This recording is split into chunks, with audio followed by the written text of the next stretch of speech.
اکتوبر میں دوبارہ غائب ہو گئے اور اس کے بعد سے آج تک ان کا کوئی سراغ نہیں مل سکا۔ اس طرح لاپتہ افراد کے حوالے سے ایک کمیشن بھی قائم ہے 2010 سے سپریم کورٹ کے جج کی قیادت میں۔ بے شمار کیسز جو ہیں وہ حل بھی کیے گئے ہیں، لیکن ابھی بھی بلوچ قوم پرستوں کے مطابق کچھ ہزار بلوچ جوان مسنگ ہے۔ حکومت کا یہ کہنا ہے، سرکاری جو ایجنسیز ہیں ان کا یہ بھی کہنا ہے کہ کئی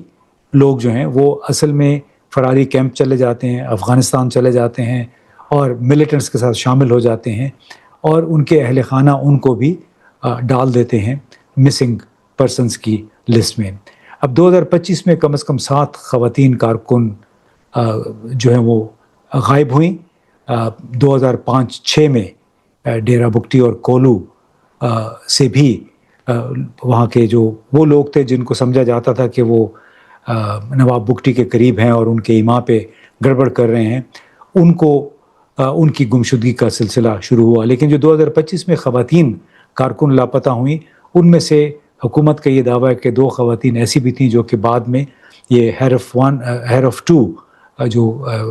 BLA نے یہ ایک شورش برپا کی تھی 31 جنوری کو، اس کے حملوں میں بھی وہ شامل تھی۔ تو لہٰذا بڑا ایک پیچیدہ مسئلہ ہو گیا ہے، اور یہ بھی ذہن میں رکھنا چاہیے کہ کئی ایسے لوگ ہیں بقول اسد مینگل کے جو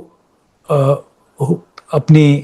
سرگرمیوں کی وجہ سے، اپنے خیالات کی وجہ سے نشانہ بن جاتے ہیں۔ بہت سے کارکن لاپتہ کر دیے جاتے ہیں، متعدد لاپتہ افراد کو یا تو براہ راست قتل کر دیا گیا یا پھر ان کی مسخ شدہ لاشیں مستونگ سے برآمد ہوئیں، اور ایسے مقامات سے جو کہ شفیق مینگل سے منسوب ہیں، ان کی ملکیت سمجھے جاتے ہیں۔ ایک موقع پہ کوئی 2 سال پہلے کوئی 150 کے قریب لاشیں وہاں سے برآمد ہوئی تھیں، اور یہ وہی شفیق مینگل ہیں جنہیں پاکستان پیپلز پارٹی نے قومی اسمبلی کا ٹکٹ بھی دے رکھا ہے۔ اس وقت یہ وہ سیٹ ہے جہاں سے سردار اختر مینگل مستعفی ہوئے تھے۔ اب بہت سے افراد جعلی مقابلوں میں بھی مارے جاتے ہیں، جبکہ کئی تو لوگ تشدد کے نتیجے میں جان سے ہاتھ دھو بیٹھتے ہیں اور بعد میں ان کی لاشیں پھینک دی جاتی ہیں۔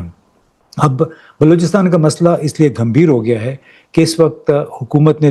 3 کیٹیگریز بنا رکھی ہیں ہمارے ریاستی اداروں نے۔ ان کے مطابق Baloch liberation army, Baloch liberation front وہ ایک کنیٹک تھریٹ ہے، یعنی اتنا ہی خطرہ ہے جتنا افغانستان یا بھارت پاکستان کے لیے خطرہ ہے۔ اس کے ساتھ ساتھ وہ یہ کہتے ہیں کہ بلوچ یکجہتی کمیٹی اور voice of Baloch missing persons جو ہیں وہ سب کنیٹک تھریٹ ہیں، کہ وہ بھی تقریباً اتنا ہی خطرہ ہیں جتنا کہ بلوچ لبریشن آرمی یا بلوچ لبریشن فرنٹ۔ اس کے ساتھ ساتھ حکام کا یہ کہنا ہے کہ بلوچ اسٹوڈنٹس آرگنائزیشنز، جتنی بھی اسٹوڈنٹ تنظیمیں ہیں، حقوق انسانی کی تنظیمیں ہیں، بلوچستان کے حوالے سے باہوت اور سنگر نام سے یا وائس آف بلوچستان کے نام سے جتنے ڈیجیٹل میڈیا پلیٹ فارم کام کرتے ہیں، یہ نان کنیٹک خطرہ ہیں بلوچستان کے لیے۔ یعنی ان سب کو تقریباً ایک ہی بریکٹ میں ڈال دیا گیا ہے کہ یہ وہ لوگ ہیں جو کہ بلوچستان کے لیے، ریاست پاکستان کے لیے غیر ملکیوں کے ایما پہ کام کرتے ہیں، اور یہی وہ کانٹیکسٹ ہے جو کہ سبب بنا ہے مارنگ بلوچ اور دوسرے لوگوں کی عمر قید کی سزا کی۔ ظاہر ہے اس کے بعد ایک اور بھی ریئیکشن آئے گا، اس سزا کو چیلنج کیا جائے گا، بالکل ایسے ہی جیسے PTI کے جو رہنما ہیں عمران خان، ڈاکٹر یاسمین راشد، عمر سرفراز چیمہ جو کوٹ لکھپت جیل میں ہیں، اور یا پھر عمران خان جو اڈیالہ جیل میں، ان کی سزاؤں کو بھی پھر پہلے تو خصوصی عدالتیں جو کہ جیل کے اندر لگائی جاتی ہیں وہاں پہ ان کے فیصلے آتے ہیں، لیکن جو ہی یہ فیصلے جب اعلیٰ عدالت میں پہنچتے ہیں، اگر کوئی اعلیٰ عدالت حوصلہ کر لے یہ کیس سننے کی تو وہ کیس فارغ ہو جاتا ہے۔ اسی طرح ڈاکٹر مارنگ بلوچ کے خلاف بھی فیصلہ آ گیا، تاہم ابھی اس سے انصاف نے کئی اور دیگر مراحل سے گزرنا ہے۔ اس سے اندازہ لگائی کہ نور مقدم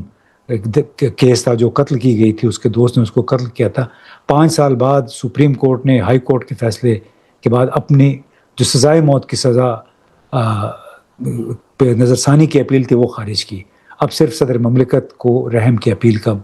ایک اختیار یا ایک حق رہ گیا ہے۔ اب اسی طرح مارنگ بلوچ کے مقدمہ بھی غالباً ہائی کورٹ میں اور بعد میں سپریم کورٹ میں جائے گا، لیکن ان تمام لوگوں کا یہ کہنا ہے، بنیادی مطالبہ ہے کہ اگر کوئی شخص واقعی ریاست مخالف سرگرمیوں میں ملوث ہے جیسا کہ وہ کام کہتے ہیں، اور اگر اس کے خلاف ناقابل تردید شواہد موجود ہیں یا غیر ملکی سرپرستوں کے ساتھ ان کے گٹھ جوڑ کے ثبوت موجود ہیں، تو انہیں اغوا کرنے کی بجائے، قتل کرنے کی بجائے عدالت میں پیش کیا جائے اور قانون کے مطابق اس کا مقدمہ چلایا جائے۔ اور یہی وہ مطالبہ ہے جو ڈاکٹر مارنگ بلوچ، سردار اختر مینگل اور بیشتر بلوچ عوام کر رہے ہیں۔ اگرچہ بلوچستان حکومت نے ابھی ایک ایسا سینٹر قائم کیا ہے جہاں پہ جو لوگ اٹھائے جاتے ہیں ان کو وہاں پیش کر دیا جاتا ہے، پھر ان کے گھر والوں کو وہاں ان تک رسائی دی جاتی ہے، اسی دوران ان کے خلاف تفتیش بھی ہوتی ہے، اور اگر تفتیش میں ان پہ کوئی الزامات جو ہوتے ہیں وہ ثابت ہو جائیں پھر ان پہ باقاعدہ مقدمہ چلتا ہے، ورنہ انہیں رہا کر دیا جاتا ہے۔ ابھی تک ہمیں معلوم نہیں ہے کہ کتنے لوگ اس خصوصی جو نیا سینٹر چند مہینے پہلے قائم ہوا ہے یہاں پہ کتنے لاپتہ افراد کو لا کے ان کے اہل خانہ کے ساتھ اور وکلاء کے ساتھ ملاقاتیں کروائی گئی ہیں۔ ایک اچھا اقدام ہے، لیکن جو تازہ ترین ابھی سزا ہوئی ہے ڈاکٹر مارنگ بلوچ کو، اس کی وجہ سے اس قسم کے اقدامات کی اہمیت پھر نسبتاً کم ہو جاتی ہے۔ اب دیکھنا یہ ہے کہ بحیثیت مجموعی بلوچ قوم پرست تنظیمیں ڈاکٹر مارنگ بلوچ اور اس کے ساتھیوں کو ملنے والی جو سزائیں ہیں اس پہ کیا رد عمل ظاہر کرتے ہیں۔ بہت بہت شکریہ۔